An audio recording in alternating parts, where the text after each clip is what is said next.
आप सभी के सामने हमें यह मनुष्य शरीर क्यों प्राप्त हुआ है, इस विषय पर कुछ बताना चाहती हूँ और हमें इस मनुष्य शरीर में आकर क्या करना चाहिए। अधिकतर लोग ऐसा सोचते हैं कि यह शरीर हमें केवल मौज मस्ती से जीने, अनियमित ढंग से अपने जीवन को व्यतीत करने और मनमाने तरीके से जैसे चाहो वैसे जीने के लिए प्राप्त हुआ है। हमें किसका क्या डर है, एक बार तो जीवन मिलता है, अच्छे से जी लो। वास्तव में ऐसा नहीं है। हमें खुश रहने का पूरा अधिकार है। हमें अच्छे से अपने जीवन को एंजॉय करना चाहिए, लेकिन धर्म के अनुसार। अब धर्म क्या है? हम सभी हिंदू होने के नाते एक बात को तो बहुत अच्छे से मानते हैं कि 84 लाख योनियों के पश्चात हमें यह देह प्राप्त होती है। इससे पहले हम 84 लाख देहों में घूम कर आए हैं, उसके बाद हमें यह शरीर प्राप्त हुआ। तो यह साधारण बात नहीं है। आप सोचिए कि इतने लंबे चक्र के बाद आपको ये शरीर मिला है, तो क्यों मिला है? ऐसे ही अनियमित तरीके से जीकर इस पूरे जीवन को बर्बाद करने के लिए नहीं। जब हम माँ के गर्भ में थे तो लगातार भगवान से प्रार्थनाएं कर रहे थे कि हे ईश्वर, जब मैं इस गर्भ से बाहर जाऊंगा तो आपकी भक्ति करूंगा। लेकिन क्या वास्तव में हम लोग ऐसा करते हैं? नहीं करते। जैसे ही हम बाहर आते हैं, माया के प्रभाव में ऐसे आते हैं कि हम अपनी सारी प्रार्थनाएं भूल जाते हैं। हम भूल जाते हैं कि हमने माँ के गर्भ में नाना प्रकार के कष्ट भोगे हैं।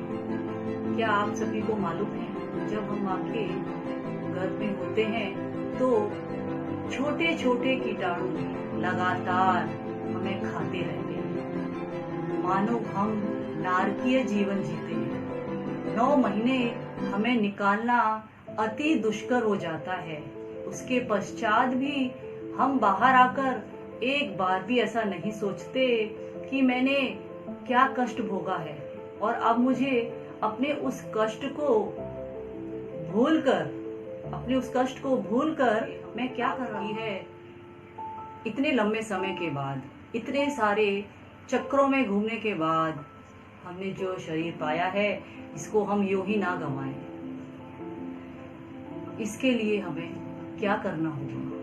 हमें सोचना चाहिए, स्वयं से प्रश्न करना चाहिए कि मैं यहाँ पर क्यों आया हूँ, भगवान ने मुझे देह क्यों दी है और मेरा भगवान के साथ क्या संबंध है, मैं इस चक्र से कैसे छूट सकता हूँ।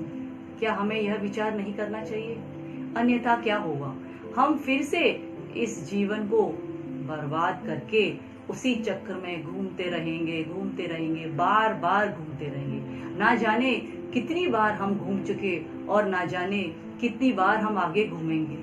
इसलिए हमें स्वयं से प्रश्न कर कर भगवान की भक्ति करनी चाहिए। क्या आप जानते हैं, शुकदेव गोस्वामी भागवतम में जिनका उदाहरण बार बार आता है, शुकदेव गोस्वामी जब माँ के गर्भ में थे 16 साल तक वे बाहर नहीं आए। वे नहीं आना चाहते थे।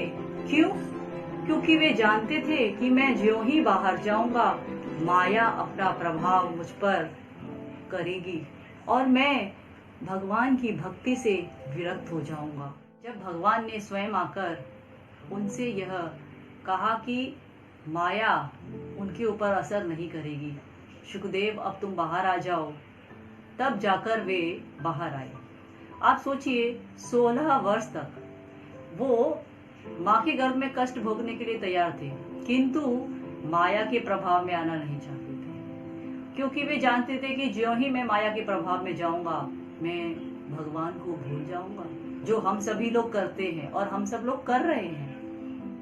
अन्य किसी भी देह में, जैसे किसी पशु पक्षी में, किसी जीव में या कोई जानवर में, क्या हम भक्ति कर सकते हैं? नहीं कर सकते। आप सोचिए, क्या कोई पक्षी मंदिर जा सकता है, शास्त्र पढ़ सकता है, गुरु के पास जा सकता है? नहीं जा सकता। तो आप सोचिए कितना महत्वपूर्ण है यह शरीर, केवल इसी देह में रहकर, क्योंकि हमें ज्ञान है, हमें अपने आत्म साक्षात्कार का प्रयास करना चाहिए। कोशिश तो करनी चाहिए कम से कम कि मैं इस जन्म मृत्यु के चक्र से छूट जाऊं और भगवान को प्राप्त करूं, जहां मैं केवल आनंद में रहूंगा, भगवान का संग मुझे मिलेगा और वापस मुझे इस जन्म मृत्यु के चक्कर में नहीं आना होगा। इसलिए आप सभी से प्रार्थना है कि एक प्रामाणिक गुरु ढूंढिए।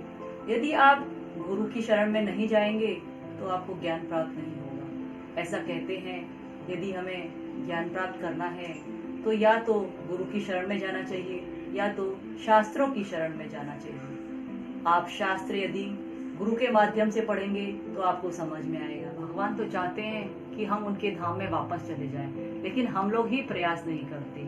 तो इसके लिए हमें प्रयास करना चाहिए कि मुझे यह जो देह प्राप्त हुई है इसका उपयोग क्या है, यूं ही मैं इसे बर्बाद ना करूं।